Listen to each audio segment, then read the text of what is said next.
자, 옆에 앉으신 분들과 성탄 인사를 다 같이 나누도록 하겠습니다. 저를 따라해 주시죠. 옆 사람 보시고 메리 크리스마스 인사하겠습니다. 반대편에 있는 분에게도 인사하겠습니다. 메리 크리스마스 인사하겠습니다. 자, 다시 한번 따라해 주시기 바랍니다. 예수님이 나를 위해서 이 세상에 오셨습니다. 믿으세요? 옆 사람에게도 얘기해 주시겠어요? 저를 따라서 예수님이 우리를 위해서, 당신을 위해서 이 세상에 오셨습니다. 오늘 참 잘 오셨습니다. 아주 오랜만에 우리 교회 예배 출석하신 분들이 여러분 눈에 띄네요. 너무 잘 오셨고요. 환영합니다. 하나님께서 하나님의 집에 오신 오랜만에 방문하신 여러분들을 기다리고 계셨고 하나님 넓은 품 안에 안아주기를 원하십니다. 하나님께서 여러분들을 기다리고 계셨습니다. 참 잘 오셨습니다. 다 같이 누가복음 2장 7절 말씀을 다시 한번 읽어보겠습니다. 누가복음 2장 7절 말씀 읽을까요? 시작. 첫 아들을 낳아 강보로 싸서 구유에 뉘었으니 이는 여관에 있을 곳이 있다 없다? 없음이더라. 아멘. 자, 이 말씀을 제가 다르게 한번 표현해 보겠습니다. 하나님의 아들 예수님이 나를 위해서 또 우리들을 위해서 이 세상에 태어나셨다라는 내용이에요. 많은 사람들이 예수님을 환영했을까요? 예수님에 대해서 관심이나 있었을까요? 예수님을 환영하는 사람은 아무도 없었습니다. 예수님이 이 세상에 오신 것에 대해서 아무도 관심이 없었어요. 심지어는 예수님이 태어날 장소조차 없었습니다. 마리아가 진통을 하는데 해산을 할 곳이 마련되지 않았고요. 태어난 아기를 천에 싸고 말 밥통인 구유에 뉘었다는 게 방금 읽은 성경 내용입니다. 태어날 장소마저 없을 정도로 예수님은 환영받지 못했다라는 겁니다. 또 한 군데 요한복음 1장 10절에서 12절까지를 아까 읽었는데요. 자, 요한복음 1장 10절과 11절만 한번 읽어보겠습니다.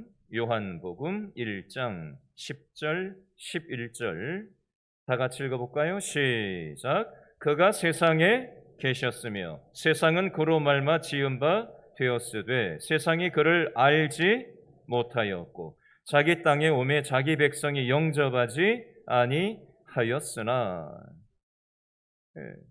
세상이 예수님을 알지 못했대요. 11절 끝에 보니까 세상이 예수님을 영접하지 않았다라고 되어져 있습니다. 하나님은 세상에 계셨고 하나님이 세상을 지으셨지만 세상은 하나님을 알아보지 못했다라고 기록되어져 있습니다. 하나님이 자기 땅에 오셨지만 하나님의 백성들이 하나님을 받아들이지를 않았다는 뜻이에요.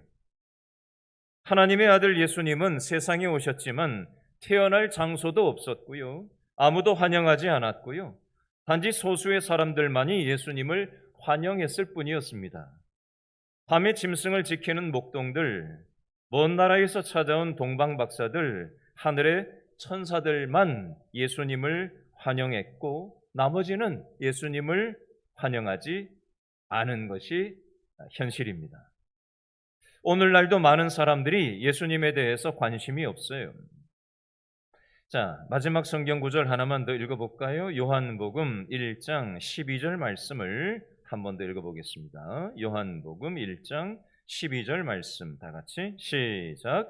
영접하는 자, 곧 그 이름을 믿는 자들에게는 하나님의 자녀가 되는 권세를 주셨으니. 아멘.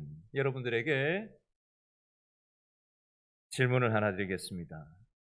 저와 여러분은 죄 때문에 엉망진창이 된 이 세상과 엉망진창이 된 나를 위해서 예수님이 이 세상에 오신 것을 진짜로 믿으십니까?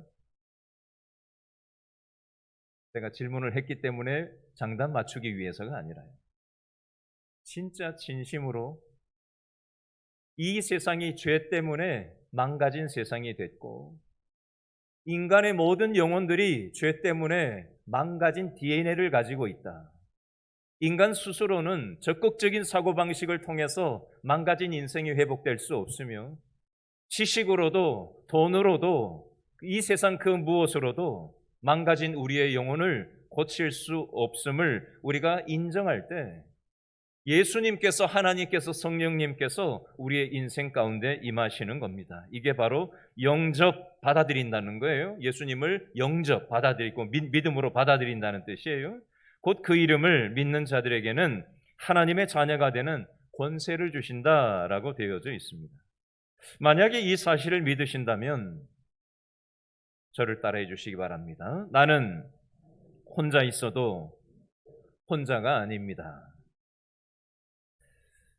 지난주에 신방을 갔는데 어떤 분한테 제가 이 질문을 했어요. 그랬더니 이렇게 얘기하시더군요. 내가 낮이나 밤이나 나와 함께 하신다라고 고백을 하시더라고요. 낮에도 밤에도 나와 함께 하신다라는 믿음의 고백을 정확하게 하시더라고요. 여러분, 예수님은 이 땅에 오셔서 낮이나 밤이나 내가 어디서 무엇을 하든지 나와 함께 하시는 줄로 믿으실 수 있기를 바랍니다. 제가 오늘 두 가지 이야기를 드리고 오늘 말씀을 맺도록 하겠습니다. 제가 이미 이 두 가지 이야기를 여러분들에게 전했던 적이 있었어요. 그런데 오늘 한 번 더 인용을 하려고 합니다. 제가 중학교 때 있었던 일입니다. 시골 고향교회에서 중학교 때 저희 중고등부 학생들이 친목회라는 걸 했었어요. 성탄절 전날이었던 것으로 기억됩니다. 12월 24일 날 밤에 시골교회 중고등학생들이 모여서 친목회라는 걸 한다고 하면서 맛있는 것을 막 이렇게 간식을 먹으면서 뭐 여러 가지 게임을 하고 손에 손을 잡고 게임을 하고 막 그렇게 하고 있었어요. 신나는 시간을 보냈죠. 한참 시간을 보내다가 이제 화장실에 잠깐 가려고 나왔다가 다시 그 친목회 자리로 돌아가야 되는데, 제 마음 한켠에 어떤 마음이 딱 생겼냐면, 성탄절의 주인은 예수님인데 우리가 우리끼리 먹고 마시면서 이렇게 즐기는 것에만 초점이 있구나라는 사실이 제 마음속에 확 다가왔어요. 그래서 제가 아무도 없는 불 꺼진 예배당 공간에 본당에 들어가서 그 사실을 생각하면서 기도했던 기억이 있어요. 제가 중학교 때 있었던 일이에요. 예수님께서 이 성탄절에 이 땅에 오셨는데 나를 비롯해서 이 세상 모든 사람들이 이 땅에 우리의 죄를 위해서 오신 예수님에 대해서 관심과 환영을 표하지 않고 그저 먹고 마시고 즐기고 노는 데만 관심이 있는 나의 모습을 돌아보면서 그때 어린 마음에 나름 진실하게 회개 기도를 했던 그런 기억이 하나 있습니다. 두 번째 제가 나누고 싶은 이야기는, 제가 총신대 신학대학원에 다닐 때 신학대학원에서 나오는 신문이 하나, 총신원보라고 해서 그 신학대학원 신문이 있었어요. 거기에 오른쪽 제일 상단에 있는 칼럼이 항상 매주 나왔는데, 거기에 나왔던 그 칼럼 내용을 제가 좀 소개하려고 합니다.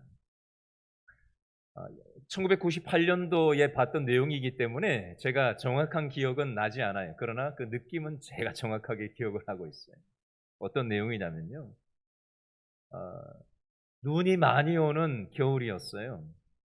그런데 눈이 많이 오는 겨울에 시골 교회에 이제 성탄절을 맞아서 많은 사람들이 이제 335 성경책을 가지고 눈 덮인 길을 지나서 이제 교회로 막 몰려가는 거예요. 여러분, 겨울이 되면은 눈이 덮이면은 동물들이 먹을 것이 없잖아요. 그죠? 그래서 막 멧돼지가 막 내려오고, 일본에도 지금 막 곰이 내려온다고 하는 뉴스가 요즘 나오지 않습니까? 눈 덮인 겨울에 먹을 것이 없으니까 이 짐승 두 마리가 먹을 것을 찾아서 막 헤매이고 있는데, 그래서 먹을 것이 없어서 막 배가 고파서 막 꼬르륵 소리를 내고 있는데, 사람들이 어디론가 한 방향으로 막 계속해서 가는 거예요. 바쁘게 막 가는 거예요. 아마 오늘처럼 성탄 감사 예배를 드리려고 오늘 길신교 예배 참여한 우리 성도들처럼 그 칼럼에 나오는 그 교회에 나오는 그 성도들도 예배를 성탄 예배를 드리려고 교회에 바삐 갔는지도 모르겠어요. 그래서 그 동물 두 마리가 기다린 거죠. 이제 예배를 마치면은 이제 먹을 것을 좀 내놓고 우리도 좀 뭔가 얻어 먹을 수 있을 거다라는 기대를 가지고 그렇게 기다렸다는 겁니다. 그런데 예배가 끝났는데 사람들이 나오지를 않는 거예요. 1시간이 지나고 2시간이 지나고 3시간이 지나고 5시간이 지나고 아무리 기다려도 예배를 드리러 들어갔던 성도들이 나오지를 않고 먹을 것을 먹을 수 없었던, 기다리다 못해 지쳐버린 이 동물들이 기다리다 말고 도로 포기를 하고 돌아갔다라는 그런 칼럼 내용입니다. 제가 그 내용을 보면서 이런 생각을 해봤어요. 오늘날의 교회는 어떤가 하는 생각을 해봤어요. 교회는 우리 믿는 사람들끼리만 예수님의 복된 소식을 간직하고 천국 가는 것에만 관심을 갖는 것으로 교회 생활을 하라고 불러주신 것이 아니라, 우리에게 주신 이 천국 복음을 우리의 지역 사회 사람들과 나누고 선교지에 있는 사람들과 나누고 수많은 이런저런 아픔과 어려움 가운데 빠져 있는 사람들에게 그 복음을 나누기를 하나님은 원하고 계신데, 혹시 우리의 신앙생활이 교회 안에만 갇혀서 나만 생각하고 우리만 생각하고 우리 교회만 생각하면서 혹시 이 세상은 답이 없잖아요. 소망이 없잖아요. 우리는 답을 찾았잖아요. 소망을 찾았지 않습니까? 근데 답 없는 세상과 답 없는 세상 속에서 헤매이고 지치고 굶주려 있고 엉망진창이 되어진 채 답이 없어서 지쳐있는 이 세상을 우리가 외면한 채 우리가 우리끼리만의 잔치를 하는, 우리만의 천국을 지향하는 그런 모습은 아닌가 하는 생각을 98년도 그 신문 사설을 보면서 제가 생각해 보았던 적이 있습니다. 여러분, 예수님께서는 오늘 길신교회만이 아니라 오늘 예배드리고 있는 국내외 전 세계에 있는 성탄 감사 예배를 드리는 사람들을 위해서도 오셨지만 예배당 밖에 있는 사람들을 위해서도 오셨다라는 사실입니다. 노숙인들을 위해서도 오셨고요. 가정에 가지가지 문제를 가진 사람들을 위해서도 오셨고요. 우리 직장 동료들 수많은 스트레스와 수많은 인생의 문제를 자신의 힘으로 해결할 수 없어서 지쳐서 헤매고 있는, 엉망진창이 되어 있는 이 땅의 정치 현실, 경제 현실, 사회 문제, 수많은 이 땅의 문제 속에도 하나님께서 오셔서 그 소망과 답을 찾은 우리가 예배당 안에만 있지 말고 우리의 가정 속으로 들어가고 직장 속으로 들어가고 우리의 세상 속으로 나아가서 답이 없는 세상을 섬기고 축복하는 통로로 삼으시려고 우리를 불러주셨다라는 사실입니다. 이것이 예수님이 이 땅에 오신 이유이고 목적인 것입니다. 오늘 우리들의 신앙의 모습을 한번 돌아보았으면 좋겠고, 하나님께서 원하시는 신앙의 모습이 과연 어떠해야 하는지 돌아보시는 성탄절이 될 수 있기를 바랍니다. 기도하겠습니다.